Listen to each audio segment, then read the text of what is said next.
ladies and gentlemen, President Obama on Saturday, December 31st, 2011, as a little New Year's present to our constitutional republic, signed the National Defense Authorization Act. And he had an accompanying signing statement saying, don't worry, even though it says we can secretly arrest U.S. citizens and throw away the key, we won't be implementing it this way. Of course, he could always change his mind, because here's the big lie.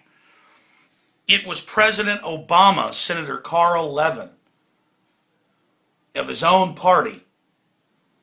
It was Senator Carl Levin who came out and pointed out, when he was getting the blame for this, that it was President Obama and his lawyers, and he produced the letter, that demanded and said that they would veto the National Defense Authorization Act and hold up the entire military appropriations if they didn't give Obama, the office of the presidency, the power to indefinitely detain U.S. citizens. But it goes further.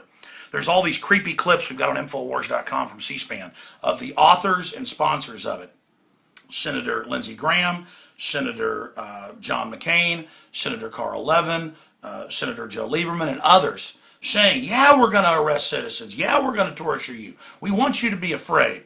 You bet this is for U.S. citizens. That was back when CNN and other mainstream media deceivers were saying, it doesn't affect citizens, it doesn't affect citizens. That was so we couldn't get any opposition to it in the first month of it being developed.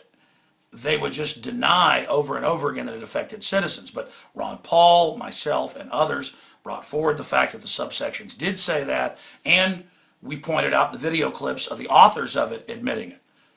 But just this last week, CBS News, ABC News, the New York Times, hundreds of publications and TV channels came out and said Ron Paul is crazy. He believes that the NDAA affects citizens and allows the military to operate domestically. Well, the ACLU's done the analysis. It's a worldwide declaration of the entire planet as a battlefield, a worldwide declaration of war by the corporate interests that run our military and our government that have hijacked it. It allows the torture, secret arrest, indefinite detention forever of U.S. citizens. That's all on record. And there's been deception after deception. Remember, a month and a half ago, oh, it doesn't affect citizens. That big controversy. Then the senators that authored it said, you bet it does. I'm going to show you where you can find those clips here in just a moment. Then Obama, lies within lies, came out and said, I'm opposing this bill. And then it freaked everybody out when he said, no, now I'm going to sign it. And it freaked people out even more when the senators came out, all of them, and said, don't blame us. We were told by the White House, do this or I won't sign it. Now Obama, in his signing statement, you can just type NDAA into Google News and you'll find it. It's on whitehouse.gov. He said today in his signing statement that he doesn't like the indefinite detention part for citizens, but the Senate wanted it, so that's what they got, but that he's going to disregard that because he didn't want to hold up military appropriations, when he was the one that said he would hold it up if they didn't. I mean, this is why the deception is so hard to pierce for the general public, who kind of just halfway pays attention to the headlines. And the media propaganda is targeting those of you out there that really don't pay attention. Remember the Patriot Act? They said that wouldn't affect citizens and was only for terrorists. Now they use it in family violence cases and cases of people dealing marijuana thousands of times per state per year. Remember how they weren't going to spy on us without warrants. Now they just admit they are. Now the TSA's announced they're going to be at checkpoints all over the country, and they're actually running the checkpoints as we speak. This is a total takeover by criminal interests that have seized our nation, and they need to put this police-state grid in place to maintain and protect themselves from the public. The criminals need a tyranny in place so they can continue to get away with all the crimes they've committed. Now let me just briefly show you the facts right here. Number one, you've got the ACLU. This is just out today, December 31st, 2011, just a few hours ago. President Obama signs indefinite detention bill into law. And what do they say about it? They say clearly he has disgraced himself. You can read it right here. It says, today is a blight on his legacy because he will forever be known as the president who signed indefinite detention without charge or trial into law. And this is worldwide. And some said, oh, this isn't for citizens. Really, Obama's been killing U.S. citizens without a trial and setting the precedent and saying, oh, well, they're terrorists.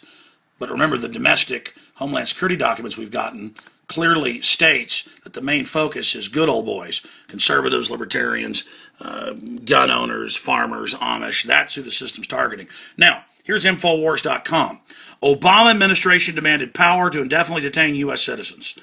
Just type that in and you'll get this video with Carl Levin where he says, hey, during the debate, don't be blaming us for what happened. Are you aware that the White House demanded that we add the provision that it be U.S. citizens, and it does affect U.S. citizens? And then we've got all these countless other articles that have got the videos of the other senators in there getting super, super creepy, talking about how they're basically wanting to scare the American people. Obviously, it's a holiday, but I'm going to get some of my writers together tomorrow to do a new article and repost at Infowars.com on the front page all the different senators admitting it was Obama that demanded the indefinite detention, admitting that it is indefinite detention. And then I'm going to show you where Obama got him and said he was against all this. That is duplicitous. That is deceptive. That is counting on people not paying attention. Go to Infowars.com, get our articles, get them out to people, and point out that here's Obama in his signing statement today saying, I don't like it that it's for citizens, but I'm going to sign it anyways, when he's the one that demanded it. I mean, wow. How do you deal with this level of deception and disinformation? They're doing this because they're getting ready to devalue the dollar and fully implode the country. And I bought The Economist today when I was at the grocery store, Economist magazine, and it says central bankers to the rescue, and shows a central banker with defibrillators about to restart the heart of a patient. They've designed this implosion to consolidate power. Every time things get worse, they get more power. Then it gets worse, they get more power. When the IMF and World Bank documents are public, how they plan to take over the U.S. and Europe and bankrupt it through derivatives. Things are going well for them. They're not screwing things up. When Hitler was invading France, things were going well. That wasn't a screw up. They're taking over. They're destroying and overthrowing the republic. He said, this bill does go against our cherished values, but I'm still signing it. That's a quote in there. Go read a signing statement. Our cherished values. No, not our values, our law. Our law, you tyrant. But remember, the office is being turned into a dictatorship for the bureaucracy. The president himself's a teleprompter reading nobody. This is going to be handed on to future puppets. All right, hope you're having a great new year. Please get this out to everybody, ladies and gentlemen. We've got to stand together or hang separate.